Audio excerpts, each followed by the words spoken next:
Welcome to the Praxis Behind the Obscure podcast, where we dive deep into the practices of the esoteric and the occult. And if you notice in our logo, we actually have the SDA, or the Sigillum DMF, which is an important part of Enochian Magick of Dr. John Dee. And why not, for the first episode, actually have someone who practices Enochian Magick himself and runs a really amazing blog that I haven't even read all the posts myself. It's very extensive, a lot of posts and very practical information, a lot of his own personal insights on there. So go check it out at enochian.today. And we have Cliff here today. But instead of hearing from me, an introduction from me, why don't we hear from the man himself? Oh, did it cut out? It cut out briefly, but that's okay. Okay. Great. Well, thank you for having me. I really appreciate it. Oh, definitely. So, can you give the listeners, personally, we met on a couple of Discord servers, a couple of occult Discord servers, but we know each other a bit, but perhaps the listeners haven't checked out your blog or heard from you yet. So maybe you can give the listeners a introduction about yourself and how you got interested in esoteric or spiritual practices in general. Sure. Well, I'm 41 years old, so I've been doing magic for about 20 years, and I'm one of the started out in a conservative Christian household, little bit of a fundamentalist and / end times household. So the idea of the apocalypse is not a new one to me. So we'll probably get into that a little bit, but I've been doing magic for a little bit over 20 years, but it was mainly steady and not really what I would say very focused or very active. It really became active in the last I'd say the last 5 to 7 years maybe. Okay. So I'm very curious because you grew up in you said a fundamentalist household. What triggered your interest or study? Because, coming from that kind of background, I'm sure you were told that that's the devil, or, Yeah. I'm sure they didn't encourage that area of study, right? So there must have been maybe an experience, or it could have been a book or a friend or something, Yeah, well, I think everything was already into place. A little bit. I remember I grew up in Minnesota. I remember going to the Minnesota State Fair once with my mom, and we were. If you've ever been to the State Fair, it's kind of like a greasy smell. Sometimes you're walking past cheese curds and other fried food that will give you a heart attack if you eat 3 of them in a row. But so we're walking through this, and then all of a sudden, out of nowhere came this smell of roses, and my mom smelled it too, and we both looked at each other like, "What is going on?" So I think that was like one of those. Okay, well maybe it was like some sensory thing, but I was interested, and I was kind of questioning, in my teenage years, and eventually towards the end of high school, maybe not so coincidentally. But I just decided that was kind of it. And I had a couple of friends in high school who were like, that's a good call for you. And they were interested in this stuff. And I felt like they were like light years ahead of me when it came to interest in the magic. And so especially one of them, Frank. And at any rate, I said, okay, well, you kind of tentatively start looking at different paths. And so I was interested in. I explored a whole lot of stuff, especially in my early 20s. After that, yoga, some kinds of meditation, and it all kind of worked out very well for me. But to answer your question, I started getting, I would say around 18, 19, I started really exploring stuff, not really wanting to try to rule anything in or out, which is, by the way, a very good approach after you've been in a very strict thing, because the temptation is to go to the opposite direction and just completely rebel and just let your freak flag fly and all that, and that would have been very bad had I done that. So thankfully I had some sense, not always perfectly, but that's about the long and short of it. So that's sort of just good fortune, and a little bit of psychic flashes here and there. And just to answer your question a little bit, is when I was 19, I decided, well, let me experiment with this. And I did my first LBRP. And I had this clairaudient experience where it was like the vibration that I was doing, and I had been in choir in high school. So I knew how to do a vibrato, and so I was doing that, and that made this sound. And I know the difference between overtones and just regular vibrato sounds, and this was neither one of those. This was like the sound of only way I've been able to describe it is like the sound of like glass shattering, except it has like a more liquidy feel, and it's like run through an oscilloscope or something like that. Some kind of like extra sound effect is added to it. So I don't very know. Psychedelic. Yeah, kind very, of a psychedelic very experience. Yeah, exactly. Okay. Except I've never taken any, but everything. All the representations of it have been accurate for that. So. Okay, that's interesting. Yeah, personally, I got interested in Enochian via. It's kind of similar, kind of different. I had friends that were interested in it, and then my first real exposure that I remember was, the rock band Tool. I was always a big fan of the rock band Tool. And the drummer is a Enochian practitioner, and he'll often have the SDA on stage, or even in part of like his drum kit. And then there was even a song on the album Lateralis called Fapte Oid, I believe, which is an Enochian word. And I remember looking it up and like, what the hell is you're like, who is Dr. John D? And it was this is in high school, and it's just kind of interesting. Then later on down the line, things kind of coming together and whatnot, right? But I know that you practice Enochian, and as I mentioned in the introduction, you have a whole blog on it. It's really, really cool. How did you? So there's like magic and basic esotericism. Then there's Enochian. It almost feels like this whole other rabbit hole that you dive deep down into, right? So, yes. Personally, I had a lot of friends that were practitioners of different forms of magic, and it was always like Enochian's that's the serious one, and you don't ever it's not shunned, but what would be the term, like you really got to be careful, or it's like that's the serious stuff, it's like hardcore taboo. Drugs. There's a big like taboo. You're right. Really, yeah. Right. Yeah, it's kind of like if the LBRP is marijuana, then this is like you're taking DMT or something, That's probably a good analogy from what I've heard. So what got you into Enochian and actually starting it? Another thing I would say is a lot of people study it, but they never actually. So they're like armchair. They're into the armchair. They read all the books on it. Even a few friends. I have a few friends that have all of the furniture. They have all of the books, way more books than even me, but they never actually do it. It's always like. That's something holding them back. Yeah. It's actually more common than you think. So, what got you into Enochian and actually practicing it? Yeah, so that's a good question. I mean, as part of that early exploration phase, I was I was at the University of Minnesota, and I was exploring everything. There was this great little place in Dinkytown called Magus Books. And so I would just go in there and, browse and of course, you do the Golden Dawn thing.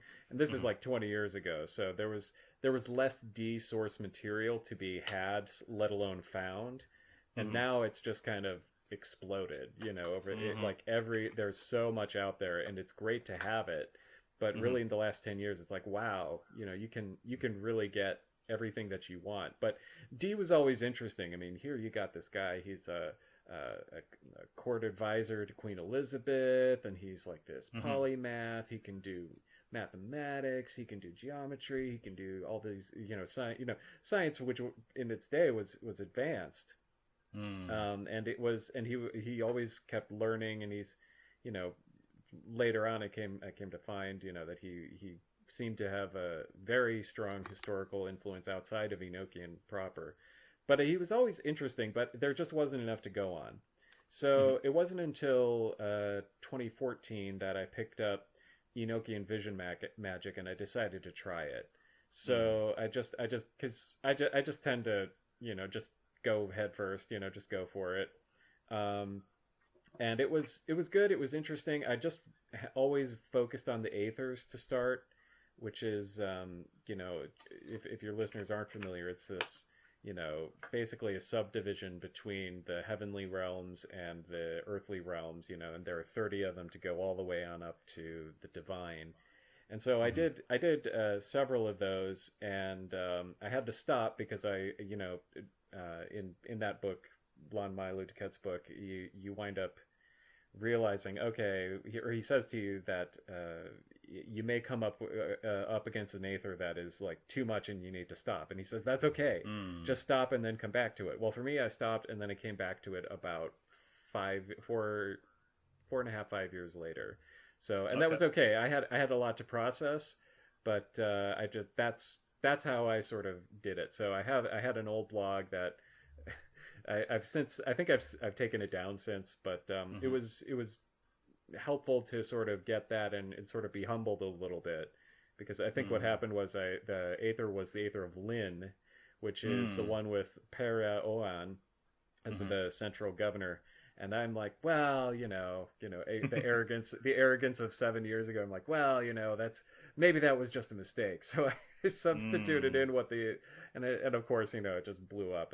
But it was telling, okay, you got to get your act together. Maybe you should do what they tell you to do. So I went. Right. But there was other stuff going on in my personal life, and a lot of just psychic processing, for lack of a better word. And so I just went ahead and did that sort of mental work, and went back to therapy and all of that sort of thing. So it was guess what? I mean, you're gonna, as with all things in life, you're gonna have times when you need to double back. So it was okay. Yeah, that's interesting. My experiences so far in the aethers is it's sort of like have you read the Tibetan Book of the Dead? No. Oh, okay. You really got to read that, especially since, you're working, or you worked through the aethers. It really reminds me of the descriptions in there. So in the Tibetan Book of the Dead, it's, so your soul dies and you pass through what's called the bardos, which you can think of as aethers, right? You're going through different levels of reality and ascending. And basically what's happening is these angels or demons or projections of your own consciousness are presented to you. And it's sort of, can you pass the test, or are you able to realize that as a projection of your own soul, basically? And if you don't pass the test, or it's too much of a high level of reality for you to face, you basically reincarnate into something of that level. Does that make sense to you? So, right, like you're going to go back into the realm that you fail to recognize as part of yourself. Yeah, that makes a lot of sense. Yeah. Yeah, exactly. There could be some sort of like lust or greed or some sort of thing that you embrace and you didn't pass that level, and so that's sort of your karma, right? And that's the level you're stuck at. So that's been my experience with the aethers. It's like I'm presented these images, and some of them are quite intense, and it's like, can you even handle it, or can you recognize what this is?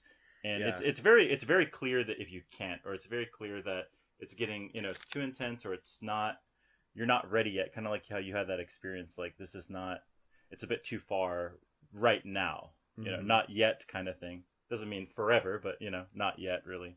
So yeah, that's a good thing, and we'll probably get into the aethers a little bit more deeply, but that's sort of the thing, is like, I know, and you and I think we both have a connection to Jason Louv, and he's I took his class on Enochian and talked with him during a couple of office hours, and he mentions in his analysis that this is sort of the initiation into the sphere of Bina, which for your listeners is one of these spheres of consciousness, or Sephirot. There, it is the Hebrew word. So just a short. I'm using shorthand here. It's clearly more than that, but you can think of it as a sphere of consciousness that you become initiated into. And Bina is the Hebrew word for understanding, and that's sort of what you. And so, what kind of understanding, right? And it's understanding of who and what you are, and who and what the world around you is. And so the thing is that he also refers to it as unfolding of the soul. Both those phrases are excellent. And what I would say is, like, there are hard truths or stuff that's hard to understand because it's a little too horrific to understand it sometimes, if you follow me. Like, oh, I'm not just this ego, and I'm not just out here being awesome. Like, there's more to me that's like, and it's not just about, a lot of, feeling like you're the best person on the planet, or these stories that our ego tells ourselves. You're something way different. you are way more cosmic, and you need to get with it. That's what the angels basically reveal to you as you go along. Yeah, I agree. It's almost like you rip the veil of reality, and it can be so intense. Because like you're saying, there's different aspects of yourself or reality that you're able to directly experience without our daily filters of getting caught in different thought loops or being distracted by different stimulus, right? Mm-hmm. And it can be a very intense experience. And so maybe that's perhaps why some people warn against Enochian magic, or they it comes with like a warning label, I guess you would say, right? Like, because it is intense, at least in my experience. Yeah, maybe I would say like I said, I truly am honestly have not yet done psychedelics, but everything that I've heard about it it's very similar to this. Like, you gotta let go with the experience into the experience in order to have a good in order to have a chance at a good experience, I guess. And it's kind of like that. I remember one of the first when I started back up the second time, and this would have been 2019, and that's already 2 years ago. I started one of the first visions was a vision of myself and my body being taken through a farm thresher, which basically is the big mechanical kind, that just harvests all the wheat or whatever the case may be, and just my whole body going through that and being like torn to shreds. And so I was like, oh, okay. But normally like that would sort of be my reaction. Oh, this is like a horror movie. But I sort of knew that going in, and I said, no, I'm going to do this, and I'm going to sort of let myself go into this. And so then the vision continued, and other things like that, where sometimes it would be like you're this astral picture of yourself, this this the Neo in the Matrix, his own vision of himself and what he's like. It was the idea that okay, now your flesh is completely maimed, but now your bones are being crushed down, but within that there's a little bit of gold, and so they would collect the gold and pound it into something a little bit better and say, oh, okay, so maybe there's gold in them thar bones, or them thar hills, as you sort of allow yourself to be deconstructed and then put back together again into the form that's true. There's a reason why all that glitters is not gold, but in this case it was gold. So sure, exactly. I think that's me personally. I've done quite a lot of psychedelics in the past, not recently, but many years ago, and they definitely have those. And the experiences are common in the fact that depending on how deep you go, you are presented with almost your ego and almost accepting death. So there's been a lot of research on this, like psychedelics helping with the death and mourning process and taking them before you die and whatnot. And it really puts you to grips with death, I think. And I mean, you can have a bad trip, or you can freak out, or you can get kicked out of an aether, right? It's sort of similar in that regard, I think. So it's quite interesting, definitely. All right, so I think that one big debate, if you want to call it that, or in magic there's different models, different debates, different styles, I guess you would say, and a lot of things you read online, it's like the spirit model versus the psychological model, or there's the Purist versus the neo-Enochian, all these different schools of thoughts and whatnot, right? But one thing that is interesting, as you mentioned, is that I'm coming into it kind of late. Like, I got introduced to, well, I knew about Enochian a long time ago, but didn't really start practicing it, until a year or two ago. But one thing I guess I'm lucky is that all this original D material, I mean, I'm able to have, like right now sitting next to me, I have the Dr. John Dee's Spiritual Diaries, and it's the fully translated, even the Latin's fully translated, by Dr. Stephen Skinner. And, you have the 5 books of mystery. Joseph Peterson's done so much amazing research and put all that stuff out there, which wasn't available, 20 years ago or whatnot, right? So, I mean, I'm kind of lucky coming into it late in that sense, right? I can see both schools of thought and both developments and whatnot sort of simultaneously. But what's your stance or view on the de-purist versus the neo-Enochian? Do you identify as one? Yeah. And if you do, why not? Yeah, it's a tough question. I mean,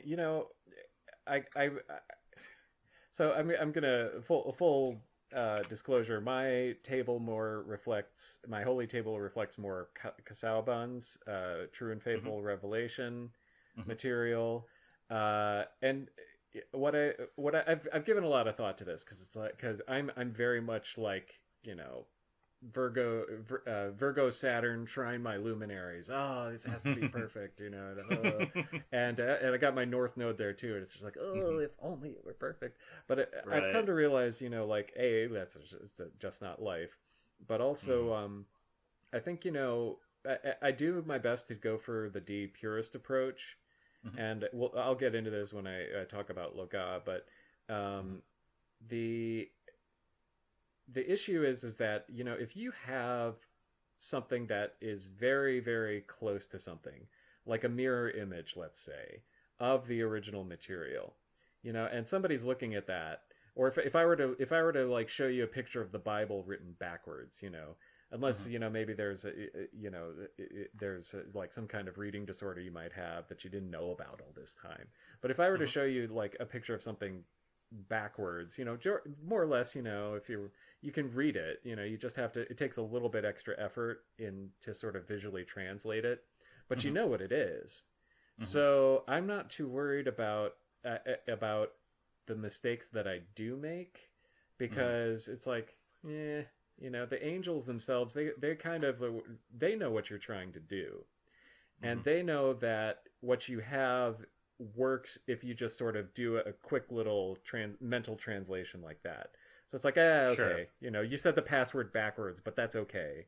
They know your intention. They know your intention, basically. They know your intention, and they know that what you have, it's not like just something you came up with, right? It's actually based on something. It's a systematic change made to the original material, which means that once like, I'm not worried about my table now, because I know systematically what I need to do to change it back to that original thing.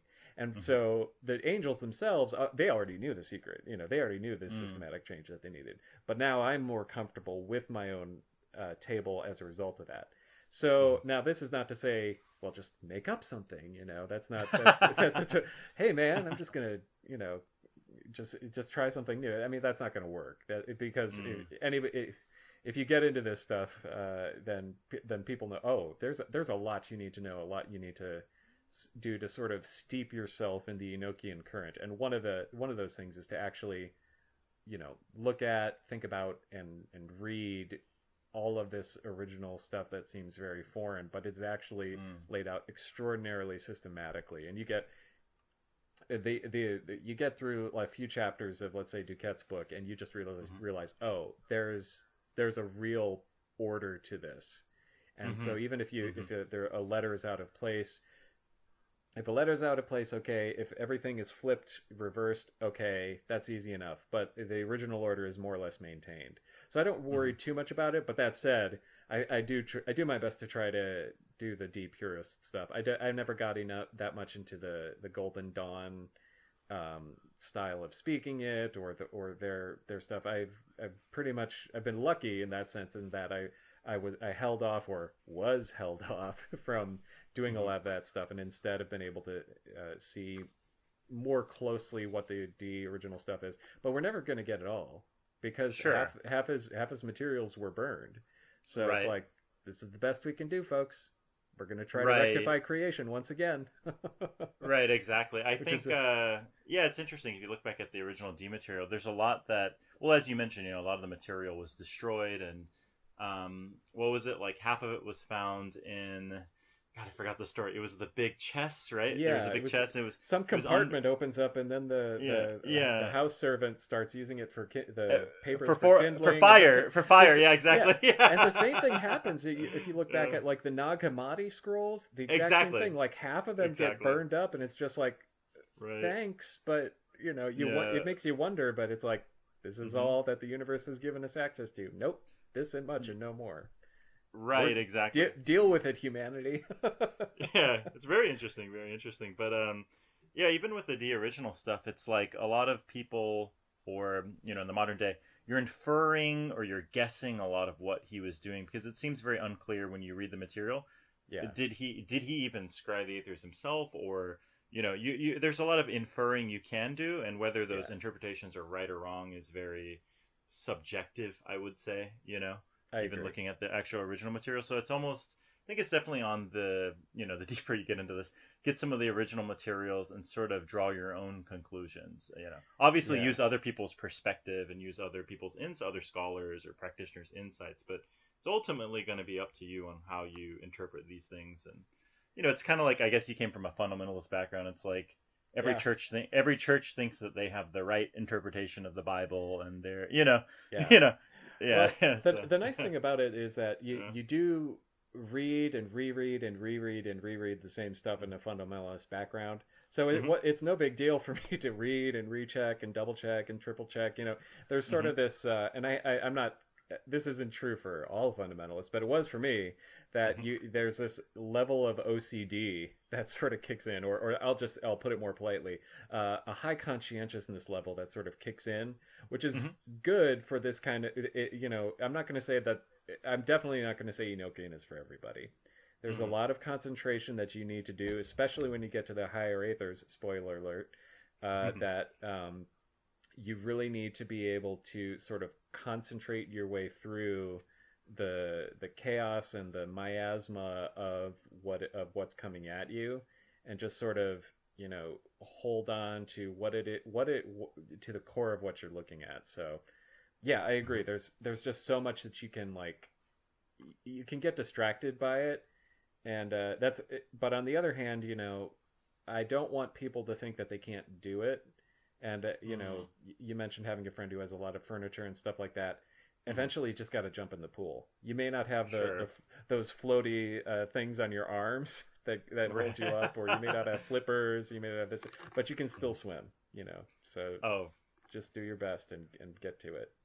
most definitely. And as far as the neo-Enochian goes, do you think there are any strengths of that system per se? I mean, now that we do have a lot of the original D material out there and everything, I remember, I think it was Lon Milo Duquette or someone saying that the nice part about it, it's very organized, and it sort of works out of the box. Like, it's very simplified, and it's approachable in some ways, right? Do you think there's any strengths of that system? Yeah, I mean, well, I guess I would. I'm not too much of an expert because, like I say, I haven't Hmm. dived too deeply into it. But what I would say is like, if you're, let's say, I know, like for example, the elemental attributions are different in the D source material, right? Hmm. They're actually more true to the historical elemental attributions with fire in the east as opposed to fire in the south, where you would get with, let's say, the Golden Dawn and a lot of the same way that they started. They incorporated the D material into that. They still had that changed attribution. Hmm. So it's not going to matter. I mean, the point Hmm. is like if you're mentally saying fire is here, I mean, I have since reverted to, so like all of the, whenever I'm doing, let's say, Golden Dawn style banishing, I will change the attributions. But Hmm. really, it's just a matter of, well, are you going to say that this direction is the sun, or are you going to say that this direction is Tifereth? And if so, then you need to change which archangel that is. The point is that there's a part of your energetic system that knows the difference, and Hmm. so I'm not too worried about it. I think the main thing is, you know, don't don't let that be something to say, well, ooh, I'm going to do it wrong, which is what happens when there's this big sort of taboo about Enochian, is like, oh, I might do it wrong, and then I might, spark the apocalypse. That's that's Right. guess what? We got we have enough people who are just through their own folly doing that well enough without your help, so don't worry about it.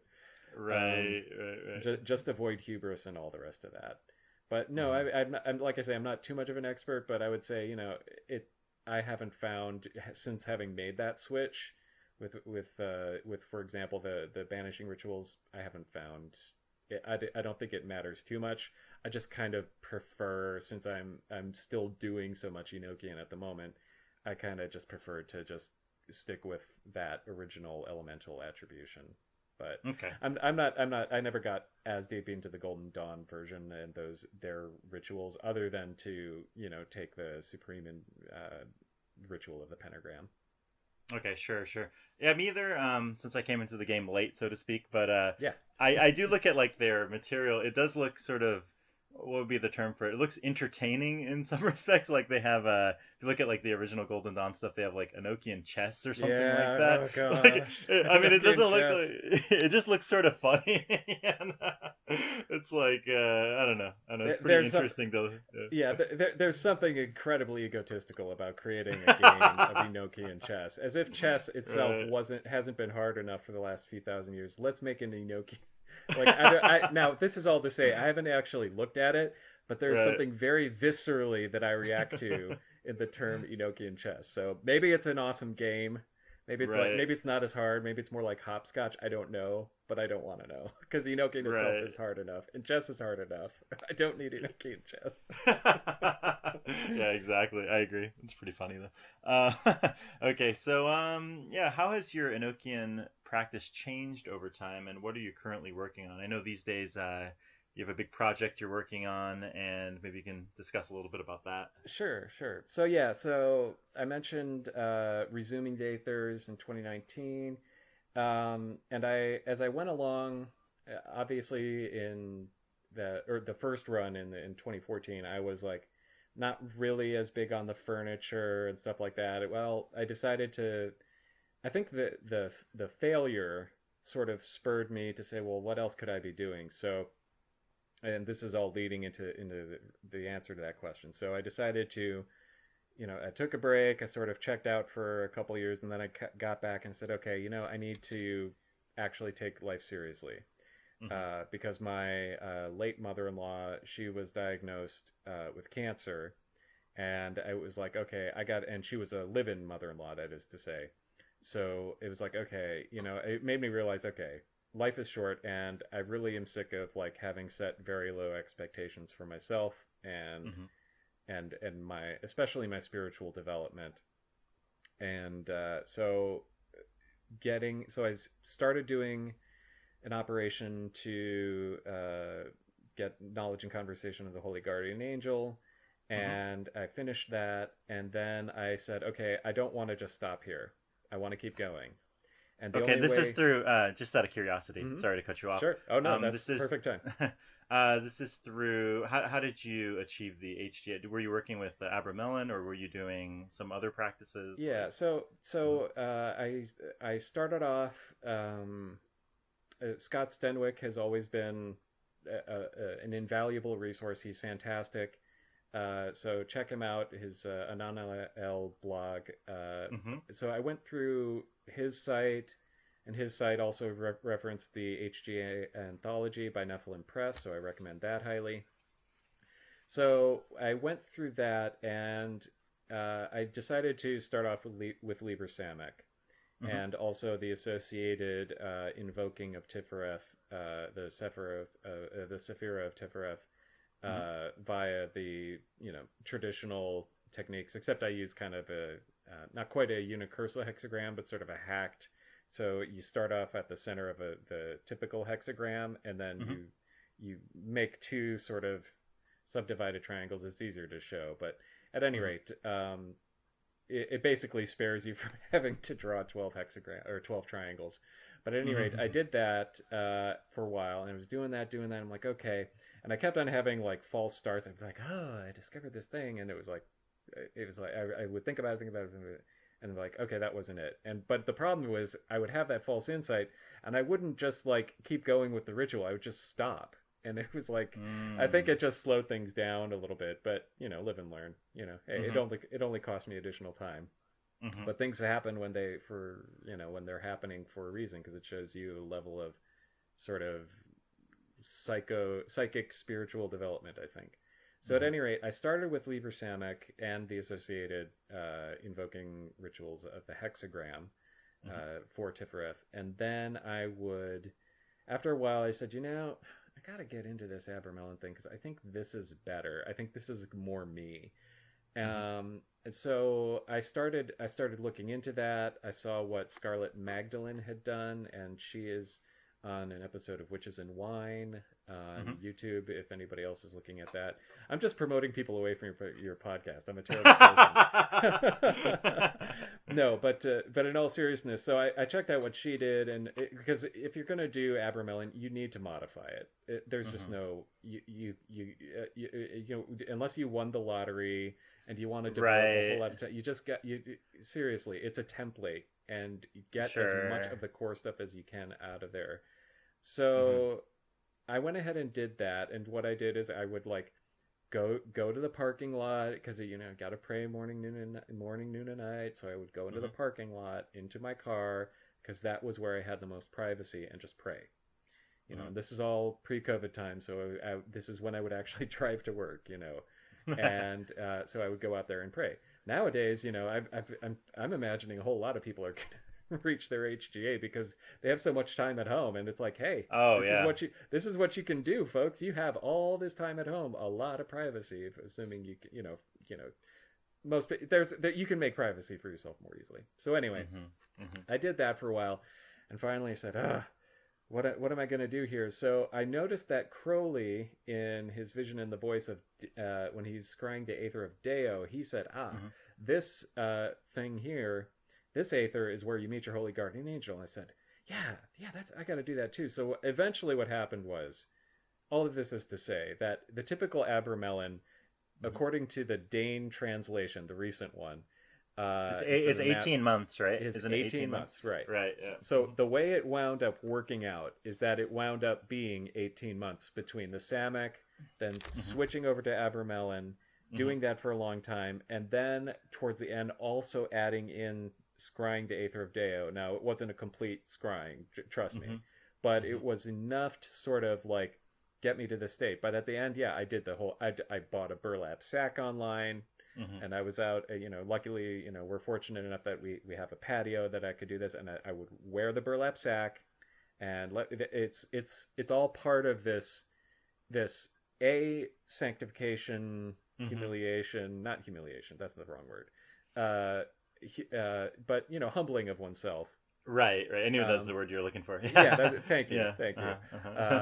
You know, humbling of yourself, sanctification, purification, but also there's like this big sensory part. So I made my own Abramelin oil, but I just kept doing that, and finally, you know, it's like, you know, it's kind of stereotypical, but it's like achievement unlocked, you know, and then I knew for sure that I had reached it then, and it took about 18 months. Okay, that's interesting. Yeah, so I highly recommend it. You know, tell all your friends. You know, it's totally easy. Everybody can do it. It's just like turning on a switch. I'm being very facetious now, but it's very worthwhile though. I will say that much. Takes dedication though. It does. It does. Yeah, but you know, that's sort of what you come to realize after a while. You know, you can start off in Magic doing a couple spells. You know, sigils are the easiest entry point into Magic, and you're like, oh, this worked, and what's going on here? And then you do the LBRP, and you suddenly realize you have clairaudience that you didn't know you had before. And but what you come to realize is like, okay, that's cute and all that you're doing this stuff, but there's a reason why Crowley says, okay, you know, this is everything up until the knowledge and conversation is really kind of like isn't exactly what you're supposed to be doing. You know, it's suboptimal. I think he doesn't use that phrase. I forget his exact phrase, but it's something along those lines. It's not sufficient. So it's good. Right, I think a lot of modern day practitioners. I come in from a different perspective in that I practiced yoga and meditation for so many years and pranayama, and that's sort of, you know, Crowley. If you read like book 4, there's so much on, you know, the initial, like, practice this asana for a year and whatnot. And I think that with all the, people coming into it these days, I think most people just want to bypass the essentials, like, you know, mindfulness and breathing and asana, and those things are quite essential for things you'll be doing later on. I feel like, like just maintaining that stillness and being mindful, being single-pointed, dharana, dhyana, those sort of things, right? Absolutely. And it takes dedication, and that's the thing, sort of like an Abramelin sort of thing. It really takes it takes dedication, it takes discomfort, right? Yeah. And I don't know, I think a lot of people just want to skip that, but there are no.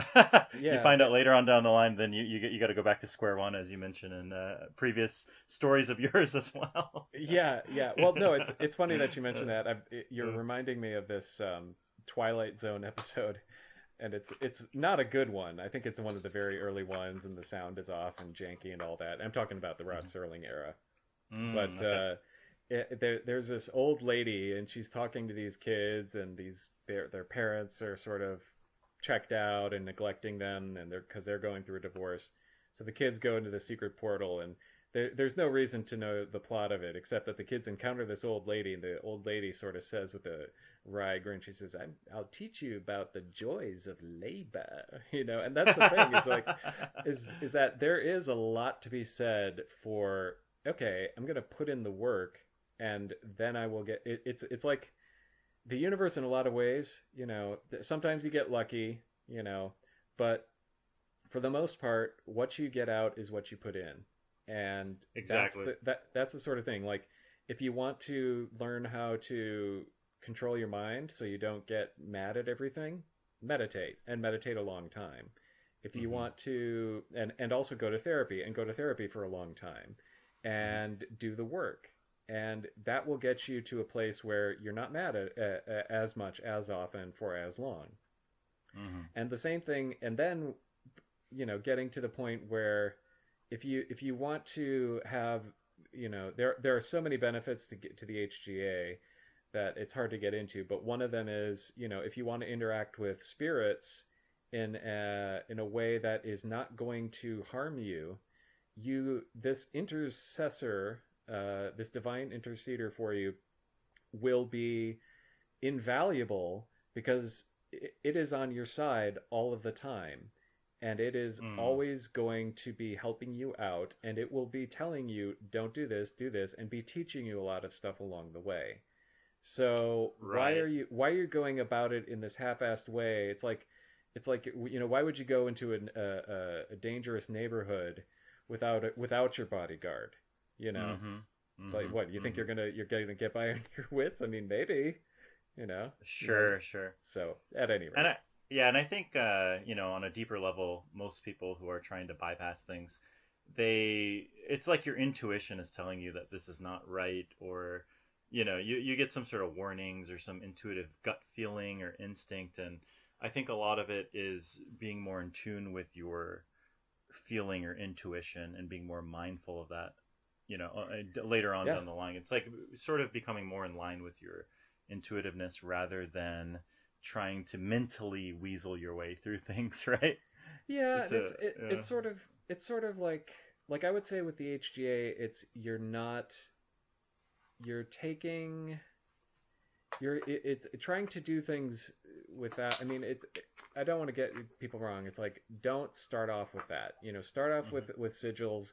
I mean, Hmm. this Enochian, it's high level Hmm. magic, folks. But what I would say is, like, if you're going to start in, go ahead, just start with your sigils, start with your LBRP, but don't let that just sort of become a pattern. I mean, for me, it was a pattern for way too long. But it wasn't until life circumstances catalyzed my desire to change that. But yeah, certainly, intuition is something that, well, how do I make my intuition work for me? How do I get that white tincture to work for me? Oh, well, I need to actually, learn to discipline the mind and stuff like that. How do I know what my heart is guiding me towards? That is when you're in Tiferet. It's like, okay, you really need to, like, steep yourself in this, and the first entryway into that realm is, I mean, we're all. I'm gonna be a little heterodox here and say, look, we're all initiated into all the aether, into all the Sephiroth right now. We all Hmm. are, right? Hmm. I'm in the mundane world, but if I might let my thoughts go, I can start traveling the astral. If I start thinking about what I really want to do, I'm trying to enter Tifereth and stuff like that. And I do have some understanding and some level of wisdom. We all have, like, minor aspects of this, but Hmm. it's getting at a very, it's unlocking some. It's sort of like, having a pebble of something versus having a mountain of something. There is a Sure. qualitative difference when you unlock that. So Hmm. it's okay, but it's worth the effort to go from the pebble-sized version to the mountain-sized version. Right, right. There's a difference between being able to switch things at will versus just randomly experience Right. it. It's like random Right. experiences of intuition versus I'm able to tap into it right now. You know, Exactly. switching planes, so to speak, right? Mm-hmm. So, okay, cool. And then that was a nice detour, but to get back to your Sure. current work on Loagaeth, Yeah. right? Uh-huh. Yeah. So at any rate, so that was it was valuable though because that made me way more prepared for the aethers. Mm-hmm. Because the thing is and it depends on what model you use, but you can say, well, the first aethers, you could say, well, there's a good amount of Yetzirah in there of some of these, these lower Sephiroth, and then getting into Tiferet, that's one of the higher ones, and so it's about sort of, it's like you've already traveled up, halfway up the mountain. I'm not Mm-hmm. going to say, who knows how high the mountain is, but I'm just saying, like, you've already made a big, proven yourself able to make a big trek, and you already have some level of awareness of what is going on, at some of these, let's say, mid-level aethers. So it's not as big of a shock to you, and you already have a lot of, well, knowledge obtained from your conversation with your HGA. So at any rate, so I decided, okay, I'm going to get serious about this. I went ahead and made my first SDA. Mm-hmm. Clearly, there's a little bit of OCD where you just kind of want to keep doing it. And Mm-hmm. I'll give your listeners a little clue.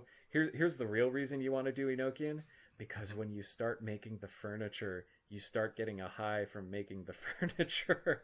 I am not kidding about this. I am not kidding about this at all. This will you if you want to get high completely legally, start making Enochian furniture. It's very cheap to make an SDA. It's very I think it's about $21 worth of beeswax, and the rest of the stuff you could borrow from somebody. Pins, a straight edge, and a 9-inch pie tin, and that's that's vertical on the ring. So it's very cheap to do that. It feels strangely good. It's it's Very not meditative. unlike, It's very meditative too. it's meditative, but you get a buzz on. I'm Mm-hmm. totally serious about that. So at Mm-hmm. any rate, so I started making the furniture, and I have most everything. The only thing I don't have is the banners, and I just use the Supreme Ritual of the Pentagram because those have the god names in there anyway. I should probably make the banners, and I should probably get the red silk carpet, but I Mm-hmm. went ahead. There's so much material that you can make. I went ahead and actually made. At first, I just made the 4-inch discs, which go underneath the legs of the table, Mm-hmm. and then I said, you know what? I'm actually going to try. I just made like the geometric background, and then I just decided, I gotta actually try to write those letters and numbers in there, and Mm-hmm. there is like that extra little benefit that you get from that. But at any rate, I'm getting far afield here. So I start doing the aethers in 2019, and I wind up. I think it was January, and I just go all the way. I get through all of them by I want to say the end of May. So it was, and that's a pretty quick pace. Mm-hmm. That's I think I was doing like about maybe 2 or 3 a week. So Okay. that's fast. But Right. I was lucky that I had already done some of this stuff. I was sort of like ready, and I also had that spiritual momentum that you have. Mm-hmm. So I was enthusiastic. I was enjoying the process, and I knew it was necessary because I didn't want to stagnate. So I started doing that, and yeah. So after I got all the way up to Lil, and I did Lil, and it was extraordinary. It really was. It really was the unfolding of the soul. I'll never forget. You mentioned the Bardos earlier. I'll never Mm-hmm. forget what I said after, or maybe during the scrying of the Aether of Lil. I said, "This is the end of death," and it was really. It was sort of like it's like you realize, okay. It was a conclusion I came to. I don't know that other people will necessarily, but the conclusion I came to is that this is you basically right now what life is that you are an unfolding pattern of consciousness. Hmm. And what the aethers do is they help sort of unfold that even more and more fully, so you get a better sense of how you are enfolded into reality. This is kind of complicated, but if you could imagine, like, if I were to hold up, let's say, a pencil, right? Hmm. That pencil, it's, you could say, oh well, that's just a pencil. It doesn't have any awareness, but it kind of does, right? In the sense that I'm not going to say it's alive, but I will say it's conscious in the sense that it follows rules. It knows which end is up. It doesn't suddenly turn into a pretzel. If you do certain things to it, you can create writing out of it, that sort of thing. It has qualia, if you're going to get all philosophical about it. It has qualities that are similar to other pencils, and it basically has a whole rule set around it, but we don't usually think of it like that. Well, it turns out that if you were to sort of take all of the inanimate objects, let's say, you could sort of say that's this big old plane, plane, of consciousness that you could say, okay, well that's kind of, you could sort of mentally say, okay, let's put everything on that level, and you could put animals as sort of like this little simple like origami shape. Let's say, so that plane of consciousness, let's pretend it's like paper. And then animals might have like just kind of this simple origami shape that's folded up from that paper because it has more consciousness, right? Right. It's got all these little ways of like, and then you could say humans, it's like, much more complicated, many more folds, stuff like that. So what the process of the aethers is like, it's like you are unfolding that origami shape, that big complicated origami, paper of consciousness. You're unfolding that, and you're saying, oh, this is part of a big plane, a big paper, using that metaphor. I'm part of something really big here. I thought I was this human. I thought it was this big shape that was folded into whatever shape you want. Instead, oh, I'm actually part of this big, vast sea of consciousness like that. And that's what it's like going through the aethers. It's like you understand that. That is the kind of understanding that you get initiated into. Right. I don't have any. It's like that's the best metaphor I've been able to come up with. And of course, when I mentioned that to Jason, and he's like, "Oh, well, you start talking about that, you're really Enochian." No, I think that's a great metaphor. Actually, it's like bending back. It's you give like an origami metaphor that's pretty good. It's sort of like you're bending back the paper into, and you're able to see so much more. You're opening so much more to what but you are, what reality is, and And now here's why it's tough for people. Here's why people don't want to do it. Almost like I am this shape. I am this this shape that I've been folded into. Why are you trying to change that? Well, I want you to see this thing here because you don't see that this part that's folded over your eyes is actually blocking your vision of the entire plane. I don't have anything. What are you talking about? You're crazy. Blah, blah, blah. And so that's why it's kind of scary, because that really is kind of the thing. Is like, okay, I'm going to show you what you really are. That's the same reason why people get scared of psychedelics. I mean, it just hasn't come my way. Exactly. I think about it like a cocoon. Like a caterpillar in a cocoon, and it's like slowly you're piercing through the cocoon and then realizing you're a butterfly. And there's the real world is actually, not to say within the cocoon isn't real either. Obviously, that has validity too. But you're able to see and experience so much more of what reality really is, right? On different levels rather than just in the cocoon that you thought was all that existed, right? Exactly. So, or I thought I was just supposed to be a caterpillar. Why are you telling me I'm this butterfly thing? Well, it's what you are. Right. Exactly. So you so after that, then you started working on Jebel Fel, right? Yeah. So I'm in the preliminary stages. So I went through a big old hacking phase, and so most of those posts are on my blog, so there's additional stuff there. But yeah, I said, okay, so I'm bringing up that phase to say that there's the call to the aethers, which is how we access these higher states. And what you do is the opening line is, "Oh, you heavens which dwell in and then you insert the name of the aether. So all you, oh, you heavens which dwell in the aether of Tex, for example. But the thing is, I like fill in the blanks, because that means I can, if you're a teacher, you can always argue with the teacher to say, well, I put in an answer that is valid, and the teacher says, well, okay. So then you realize, well, wait a minute, this is a fill in the blank question, right? So it turns out that Enochian has different words that, strangely enough, line up very well with the names of Kabbalistic Sephirot. So one of those is the word for the secret wisdom, and wisdom, of course, is the name of a Sephirot, as well as there's a word for crowns, and that's also the name for a Sephirot in Hebrew. So Keter and Chokmah. So what I did is I did a couple of, I did calls to that, and I was given instruction by the angels about how to start getting initiated into those spheres.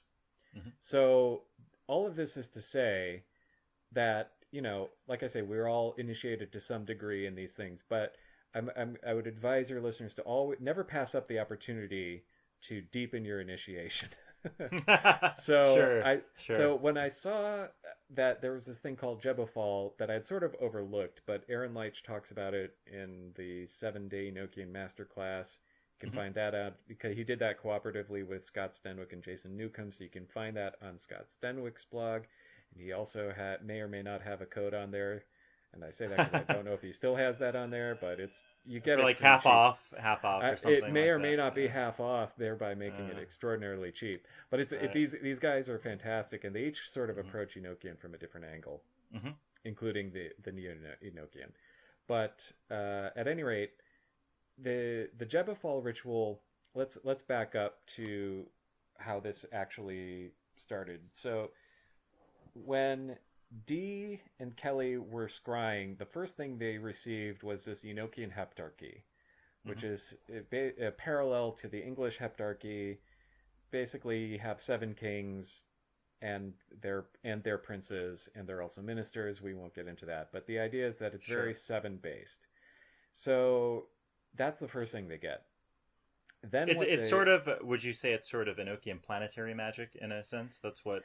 Because they're sort of correspond to the days of the week, and there is it is and it isn't. What's interesting about it is, and I wound up sort of discovering the scheme that it's a very exaltation based scheme if you're into astrology, and I have a post on that on my blog. But the idea is that the assignment of the ensigns match the exalted planet locations of each of along the zodiac, except that if it is a day chart ruled planet, then you have to flip it along the axis from Aries to Libra. So you have to sort of do this mental flip, and you can see it better on that post. But so yeah, it's planetary, but it's also Sephirotic, because the kings are Sephirotic, the princes are planetary.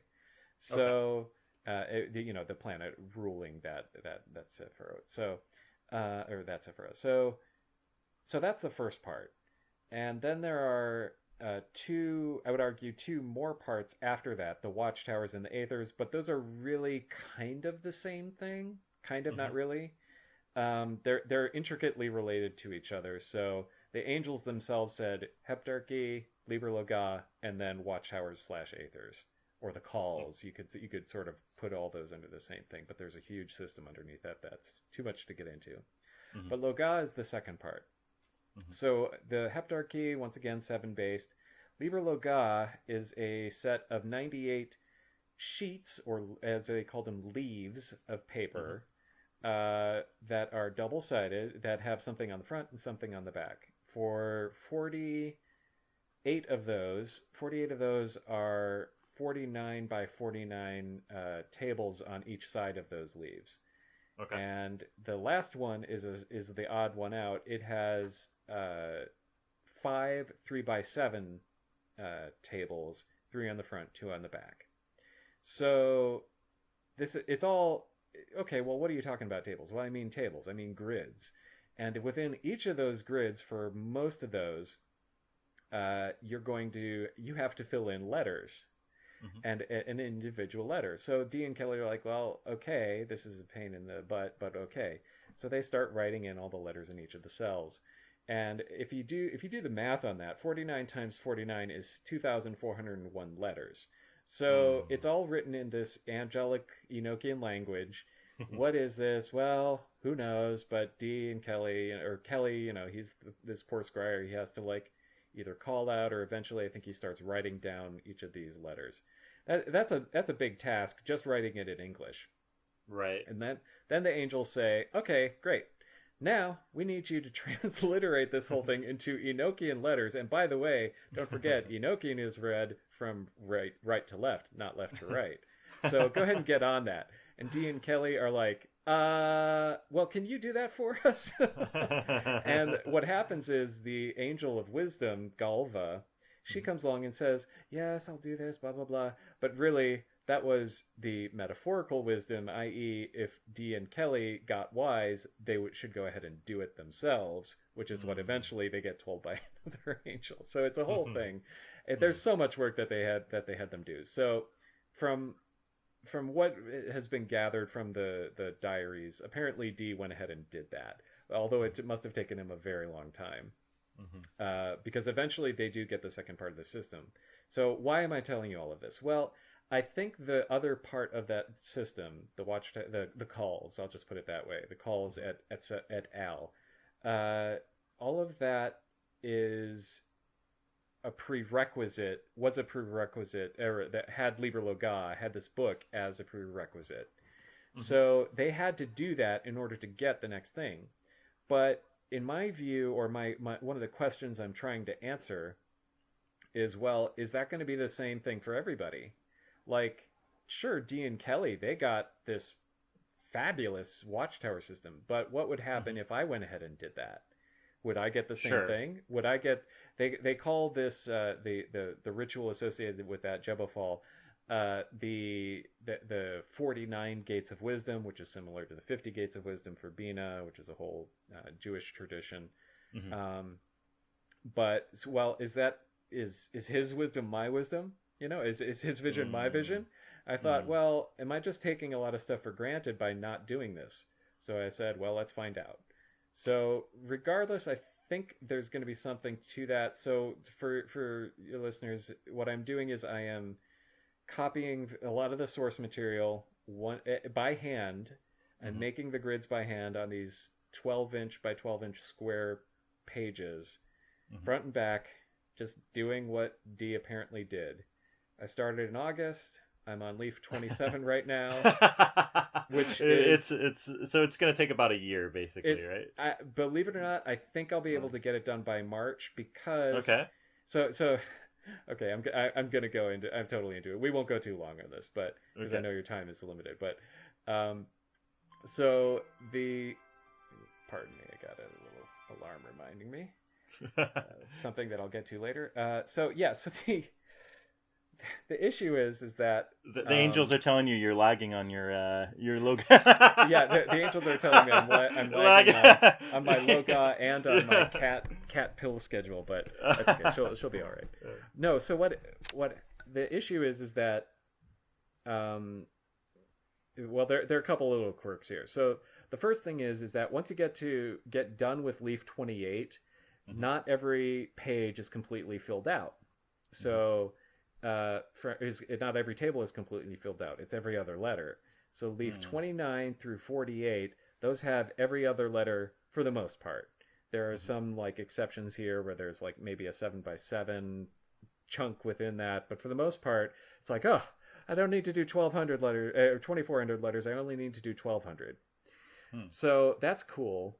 But I also kind of want to redo the first leaf, which is not 49 by 49 letters, letters within each of those. It's 2,401 words within each of those squares within the grid. So I'm like, that sounds intense. Yeah, but what Dee did is he said, well, can I just write this out? Once again, just beg, can I not do this the way you're telling me? Because this is much easier on me. And the angel said okay, but he just wrote out the number. But what I did is, as part of the Secret Santa, I got what I wanted, which was a 4-foot tall paper roll that I'm going to, hopefully if I have time, be able to redo leaf 1 on both sides and just go for it and make it fit somehow. Wow. We'll Very see. intense process. Yeah, It yeah. sure Well, I is. think It it sure is. comes down to like you were saying, like deepening the initiation, or even seeing sort of how much further, how much deeper can you go, right? And sort of tracing back in the steps of D and what he did. In that sense, And you also went through. I'm assuming you also did the or worked with the Heptarchia too, as well. yeah, I've done some of that. Okay. Working with. Did you work with Scott Stenswick's book? What's the name of that? I worked with his, Mastering the Mystical Heptarchy. I worked with his, and I've seen Aaron's as well. I have this stuff. It's just okay, well, but I've worked with it. I found it. I mean, like I say, Stenwick is great. So I worked with those, and what I found is, even though I did some of the material stuff for myself, I didn't really get as much, but what I did it for other people, they got the boons, as it were. So they did, this one person who I did it for, he was asking for like golden jewels, and like, okay, because there's gold and precious metals, and instead of that, he got the next best thing, which was this like several $1,000 table or something that he picked up at a garage sale for like, and I'm like, that's great. Could I please have? But it's the way it goes. Hey, if it was in the divine plan, it would have happened, and it hasn't. That's okay. Right. Okay, cool. Yeah, looking forward to hearing after you finish, and I'm sure you write blogs about it in the future, so that'll be interesting. Trying to. Yeah. Right. I have a question about that too. Do the leaves correspond to the calls by chance? Because you have you have 49 total call, right? You have the 30 aethers, and then you have the initial 18 calls, and then you also have the what was it? The hidden one, or the one that wasn't revealed? The first call was never actually written down or wasn't revealed, right? So is there some correspondence here? Yeah, so that's a great question. So what I have an ongoing thread on this on Twitter. It's a Diamond Glyph if you're interested, but I only update that sometimes. But what I've noticed is, as I'm going through it, I'm thinking, okay, well, what is this sort of mentally match, like in terms of what I know about the aethers, and then what does this match as far as what I'm seeing? So there's one, for example, where it's leaf 9A, which is the first half of leaf 9, where the name Bornogo, which is, and apparently we had a little power outage, but that's okay. That's okay. So the Prince Bornogo, his name appears, and it appears going horizontally and vertically and in this X pattern. So it's like, okay, well, this seems to kind of match what you would think. But what I found is that, just based on my analysis and thinking it through, I think that the first leaf, the one with words, is what matches the silent call, or the unspoken call, or the hidden call. And then I think it just goes straight through, like 1 through, then leaf 2 matches with the first spoken call.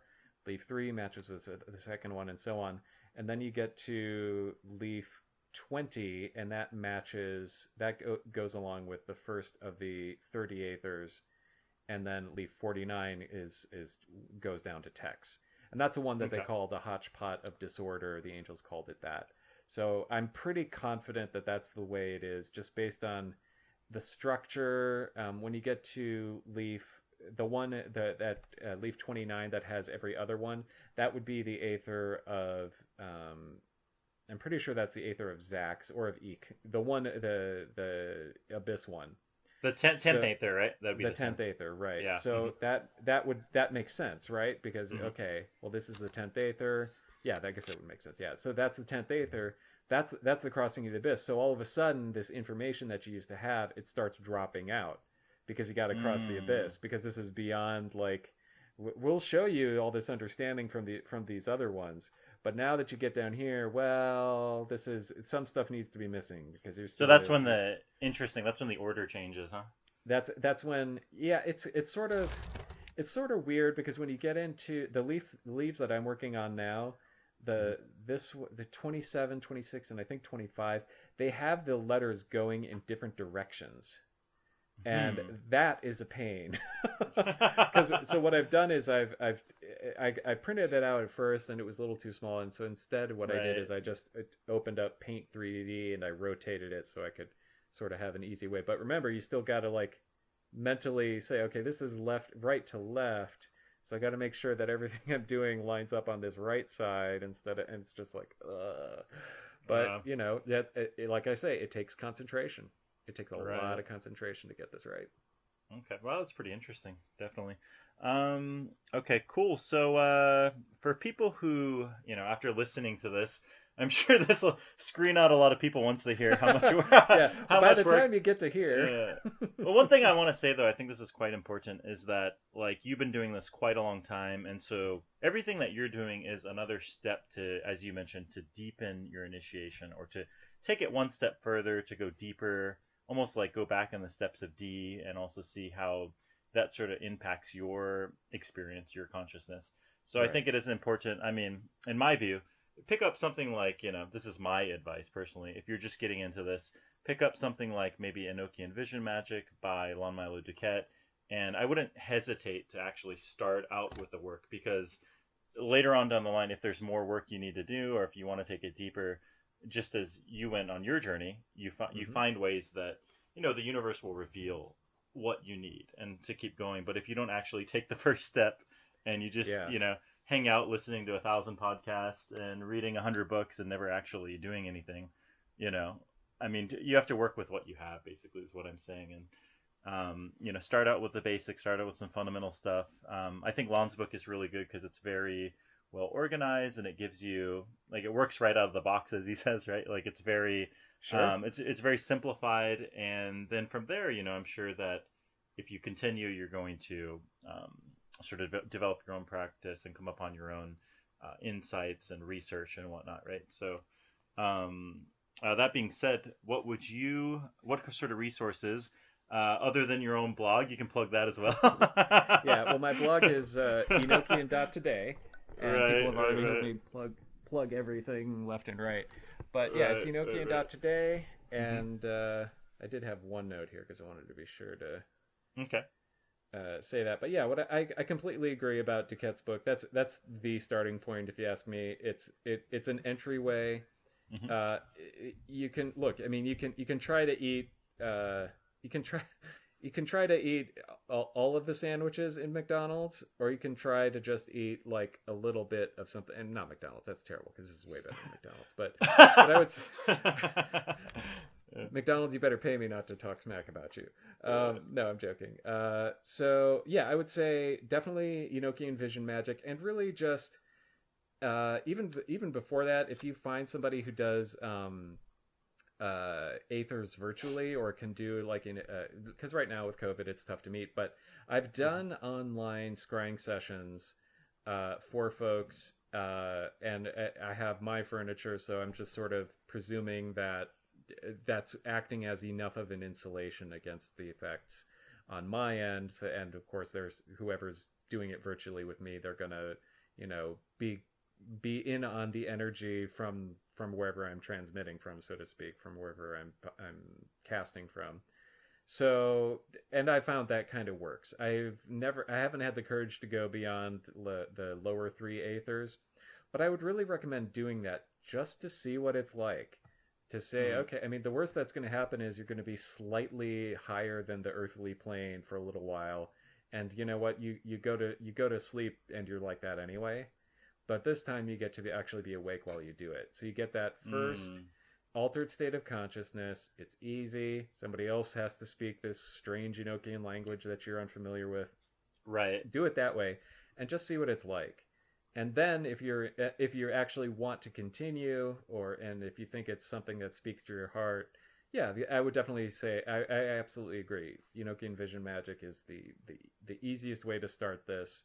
And then, you know, if you find yourself excited, then what I would say is, okay, you know, start making the furniture. The SDA, believe it or not, is the simplest one to make, or the cheapest at least.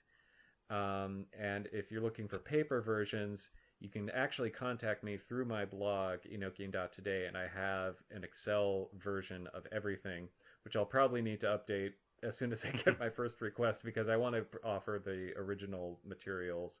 And like I say, the Holy Table is the Kausaban version and not the original, but the Purist version. So I want to have that available as well. But and just go to town. Start scrying the aethers. That's my number one recommendation. Yeah, you want your stuff, and that's fine. But what I would say is, you need to find out who you are to have things early on. So I think the gold is in the aethers, if you ask me. So I would say start with text, slowly start actually building the materials, starting with the cheapest stuff. Then the ensigns are also very cheap. They're just tin. You buy a little $20 etcher with a diamond tip. That's how I did it anyway. And you can actually make those ensigns directly out of tin. It only needs to be as expensive as you're making it. And if you just want to do the paper substitutes, because you can't afford it, that's okay. Sure. You can always upgrade later. That's the yes. You can start with some paper stuff or start with some basic things around the house that you have now, and gradually upgrade over time, right? Yeah, exactly. Yeah. I mean, that's it's like you don't learn. Well, at any rate, you don't do any you don't have all the stuff when you're young. You're starting out. That's okay. The angels know that you're trying with what you have. Exactly. Okay, before we go, there's one last question I forgot to ask you. Actually, was okay. What potential pitfalls, or what would you advise? Like any warnings or words of wisdom on what to avoid, or pitfalls along the path of starting a practice like this? No, that's great. So the first pitfall is, if you're getting SDA from online, make sure that Y15 cell is Y15 and not Y14. And you'll know what I mean. If you look in the outer ring, there's one with a letter that has the letter Y above and then the letter 15 below. If it says Y above and then 14 below, you're in trouble. But there's a lot of incorrect STDs out there. That's the incorrect there are. And it's like, and the a lot of fakers. Yeah, well, the only reason I bring that up is that actually was part of Dee's diary, but I forget which angel it was. I want to say Michael. He says the way you have it is wrong, and the way you're doing it leads to death. But it's just the Kabbalistic, correspondence. But so you're not actually going to die. It's just that the SDA itself is going to be dead and not work as well as it should. Whereas if you do it the right way, it adds up to 441, which corresponds to truth. Okay, so that's the only concern I have about the furniture, and it's not as bad as I'm making it sound. Okay, so the other two pitfalls are two. First, like I've said before, don't make an excuse to not try, or to just keep going. Just the tools are there. Once you have them, don't freeze. Use them. It's like you don't. Why do you have all these tools for the car you're not driving? Or these hubcaps for the car you're not driving. That you're leaving in the driveway. Exactly. Why do you have carving tools if you're never actually taking some wood and actually carving something out of it? So that's the first big thing. The second thing is when it comes to approaching the abyss. Or what has been associated with the abyss. Zax. I'm not gonna. Yeah, I'm trying so hard not to claim like I'm this master authority on this, which I'm not.